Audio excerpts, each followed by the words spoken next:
Mga ka-surprise, nagme-mango picking po tayo. It is summer 2025 and March po ngayon ng umaga. So, ganito po pag nagme-mango picking tayo. Ayan.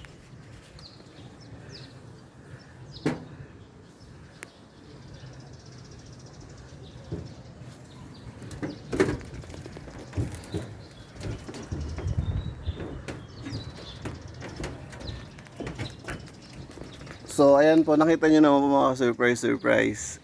Pag binayaan po tayo ng Diyos, siksik-liglig nga yung tinatawag. Talagang gustong-gusto niya po tayong pakainin. Ayan. Hindi po siya nagpapabunga ng paisa-isa lang. Nakita nyo naman po kung magpabunga ang Diyos. Maramihan mga surprise. So, yun lang po muna. Pang short lang po ito. May full video po ako nito mga surprise and panoodin niyo po 'yun. Puputulin ko na po yung video.